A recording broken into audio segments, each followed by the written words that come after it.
Cowboys Training Camp rolls on from Oxnard, California, presented by American Airlines. Competition continues, and 7-on-7 is next.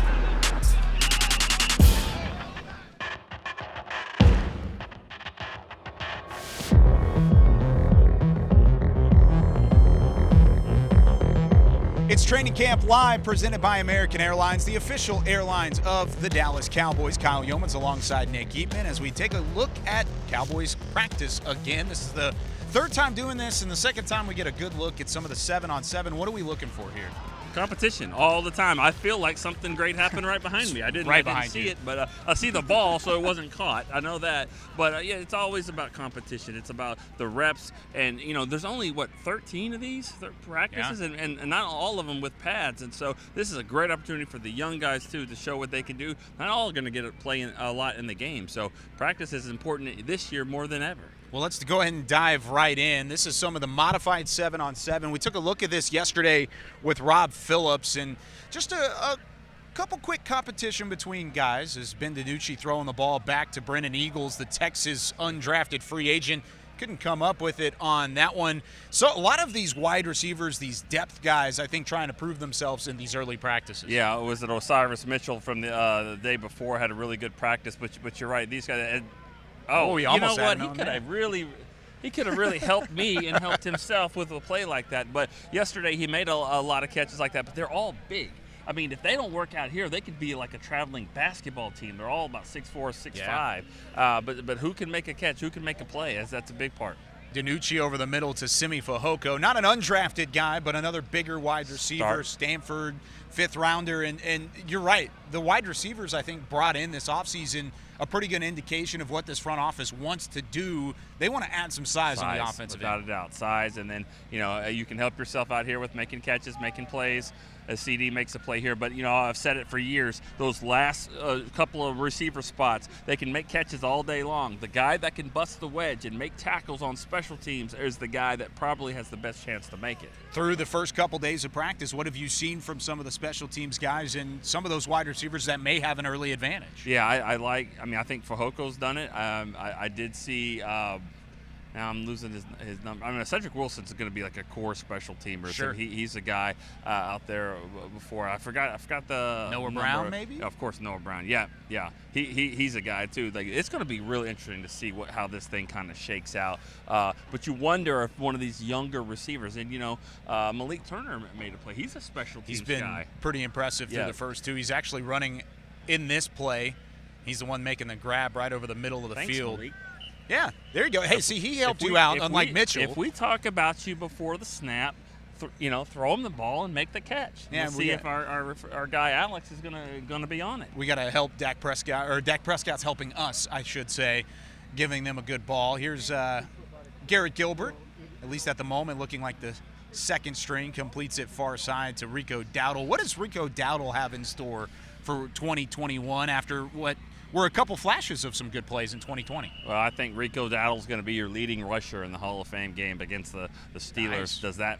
Does that matter much? I don't know. Whoa, what a nice catch. Dalton Schultz with a nice play. Of course, he had a very impressive 2020. Let's go and let's keep with Dalton Schultz a little bit here and focus on him. The athleticism has certainly seen an uptick from what we've seen from Schultz in the past. That play right there is very important for him because there's scouts and coaches that believe that Jarwin's a guy that will catch the ball down the field better than him. He's a guy, Schultz, turn around 6-7 yards, catch the ball, be dependable, get upfield, maybe a first down. But that type of catch, that's the stuff we wanted to see out of Jarwin, and we still will. But Schultz can really help himself by showing he can go down the field a little bit more. Going back to live action and Reggie Davis. Misplay there from Davis. Davis very small. He's kind of in a mismatch that time with Jalen Smith on the field, and then he was being covered by Trayvon Diggs. Yeah. He's not here to block. He's more of a runner. Not one of those size additions. No, he certainly is not. Here's Prescott, far side of the field. CeeDee Lamb. That's been a drop-off type of play. You wonder if that's just going to be like, taking candy type of thing. Is that going to be the money play? Is that going to be the security blanket, like CD in the slot, turn around, 5-6 yards, first down, and keep moving? Which, hey, I'm all for it. Jay Novacek and Troy Aikman did it for years. Yeah. And you also think with Dak Prescott coming back from his injury, maybe that's an opportunity to keep him healthy. Right. Get it out of his hand quick, make sure he's not in the pocket for an extended period of time, and CeeDee Lamb, I think, helps with that fact. Now you let it fly deep, looking for Cedric Wilson over the top, too strong. Kelvin Joseph in coverage. I like that. I like with Kelvin Joseph. You want the guy there. He was running, pretty much stride for stride. A better ball might have been caught there, but that's you like that. You go short, and then let's attack him, go deep. Prescott going underneath a couple reps throughout and some talking. talking. Learn these tight ends. So that one Lynn was Artavius Lynn. Got Jeremy Sprinkle, that's a new addition. A couple other tight ends in there. But yes, Dalton Schultz, Blake Jarwin are really the two that are the important names to remember on the offense. I know they're getting ready for another play. I don't know if our camera's seeing, but we got Diggs talking to Al Harris. Boy, Al Harris. I mean, a veteran corner. I mean, a veteran. Now he's a coach. I mean, this guy's done it. And I think there's a big advantage to some of these young corners. Al Harris has done it. He's done it for a long time. And so when he's telling these guys what's going on, it's because he's seen it, he's lived it, he's experienced it. And it's pretty easy to say that he was one of the voices in the ear of Trayvon Diggs through the first part of his rookie season, and something that Trayvon Diggs, I know, even talked about was a big help to him in taking the strides that he did through his first campaign in the NFL. Yeah, and that's what I liked about Diggs. I mean, let's don't get it twisted. He got beat a lot. Yes, he got beat, but even one of his best plays was a play he got beat. He kept going and hustling and knocked the ball out up in Seattle. Yeah. But he keeps fighting. You love his mentality, and if they keep saying there's a jump between year one and year two, there's a lot of guys you're hoping makes it. None more so than Trayvon Diggs. I think Tyler Biotish in that same boat. You hope they really make it from 1 to 2. But, man, Trayvon Diggs, there's another thing Kyle they talked the other day about maybe traveling corners, traveling. If that happens, Trayvon Diggs might be a guy that does that. Of the 11-on-11, we're going to start by focusing in on Randy Gregory, who's had a really nice first couple days of camp, and already right off the start, he gets in the backfield and gets around Tyron Smith. That's exactly what Dan Quinn was talking about. It's the bend. It's just the ability to just kind of torque your body, and he's a big guy to do that. And also, we heard at the press conference today, we won't be seeing a lot of reverses going his way. He just eats that up. He did so yesterday in practice, really kind of snuffed it out. Let's see what he does again Tyron here. Smith. Once again, he's going wide nines this time, almost even with Dalton Schultz, who's just a little bit out wide at the tight end position. My prediction is Tyron comes back on this one. Tyron's going to get him. Zeke straight back behind him might as well. help him. Went inside of Tyron, and Tyron was able to stand up pretty strong. Throw over the middle of the field, broken up by Donovan Wilson. Maybe some holding. I don't know. It was pretty. That was a good move. That was a good move. That was a good move. That was a good competition. This is that whole iron sharpens iron thing. When that's why practice is so important. You want this battle. You want this competition. If I can go back 11 years, I remember another '94 that was absolutely just destroying Tyron Smith. And as it turns out, Tyron Smith ended up having a Pro Bowl year, and it was DeMarcus Ware that kind of struggled more. But out here at camp, you can see how he really used that as a good battle. There's a two-point stance, and Tyron locks him up that time as the pass is completed to Dalton Schultz. But Randy Gregory, I think, in terms of having a full offseason, at least reps a year ago, even though they were limited reps, having at least that game experience, and then heading into 2021, the sky's the limit for him. Yeah. We'll see how he goes around there. A good battle there. Boy, Schultz is – I don't know if we saw the Schultz catch there, but Schultz is definitely making it on that side of the field. You want to slide to another player, maybe another guy that McCarthy talked about, 96, Neville Gallimore. Right in the middle of the defensive line. He's going right up against Connor McGovern on this rep. Didn't get a great push, but this is a full defensive line, I think, that you're going to look at that's going to be much improved from last year to this year. Right, and these day two guys that we keep talking about making that jump. I mean, year two guys, and Gallimore, I guess he's coming off the field there, but Gallimore's a player that certainly is looking good. Let's look at 75 here. Osa Odigizua, 75 right in the middle of the defensive line. Same spot that Gallimore was in with that three-technique look.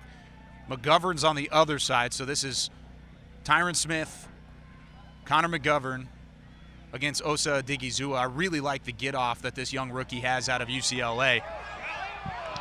Nice. Had a try at the end zone, overthrown by Dak Prescott, but What do you think about Odigizua so far? Of course, it's really tough to tell with some of these linemen without pads on, and Really just how to evaluate the players. But the quickness is there, and the size is certainly there as well. Yeah, and another one of those guys. They drafted Tristan Hill 2nd round, and then Gallimore 3rd round, and then Odigizua. So, and Chauncey Golston will get back into this mix too. So I think these guys will just be pushing each other. But yeah, you're right. It is tough to tell without pads. I think here in a minute we're going to see a little bit of CeeDee Lamb. I think we want to try and focus on him. Noah Brown makes a nice play on the near side. Let's find CeeDee Lamb. Let's find 88 because he's usually going to make a play or two throughout these practices. This is currently 11 on 11. Here's the battle right on the near side. Perfect. CeeDee Lamb, Trayvon Diggs, year 2 guys trying to make the same jump. I see this one going to the end zone. I don't know why. You're going to fade it out. Oh, it's a free play. Ooh, free play. No, they're going to call it offsides. Not really sure why they stopped it. Got to have those practice reps, Nick. That's why they stopped it. Well, I mean, but that's what it is. That's what that's one thing Dak has been doing a lot of, is doing a lot of hard counting. You see that it's happened a couple times, but that's what it's for. So you can take a free shot at the end zone like that. Let's see if we can't catch something like that again. And it looks like they are going to take CeeDee Lamb off the field. So let's find Michael Gallup, shall we? All right. We haven't talked a whole lot about Gallup. Of course, no Amari Cooper here in the early parts of training camp, but Gallup on Diggs inside the red zone from about the 10-yard line in. Love it. I love how Diggs gets up on him like that, gets his hands on him early on. We saw an inside run there with Tony Pollard. Yeah, jam on the line of scrimmage. And you talked about the teaching from Al Harris into Trayvon Diggs. I think the physicality was a standpoint that Diggs certainly had coming out of college and going from Alabama to the NFL, but that is something that has definitely seen an uptick now with the Cowboys. Right, and a guy like, man, that's something Gallup on the other side's got to work on. He can't let these cornerbacks get his hands on them. Gallup's not the biggest guy in the world, and that's all that it is. That's what Diggs is trying to do. He's like, you know what? I gotta win this early, or if not, you're gonna beat me. So it's a really good hand fighting, and I love it what we see in there, the aggressiveness of Trayvon Diggs. So we got to see a little bit of the first team there as we wrap things up here on Inside Cowboys Training Camp, presented by American Airlines, the official airlines of the Dallas Cowboys. Nick, what did you see out there that you kind of can take into an off day tomorrow for the Cowboys, and then a really busy week of practice? I thought the offense did a nice job there. We've seen it kind of go back and forth. I think Dalton Schultz, really good job of finding holes in the defense, and he's kind of expanding on what we saw last year. You guys got to remember, he had a great season last year, mostly not with Dak. So now they're working on a rapport as well. So Dalton Schultz, our Oxnard star for the first time here on Training Camp Live, I think, throughout the 2021 training camp. Plenty more to come on DallasCowboys.com and, of course, on this program as well. But for Nick Eatman, I'm Kyle Youmans. We'll see you next time here from Training Camp 2021.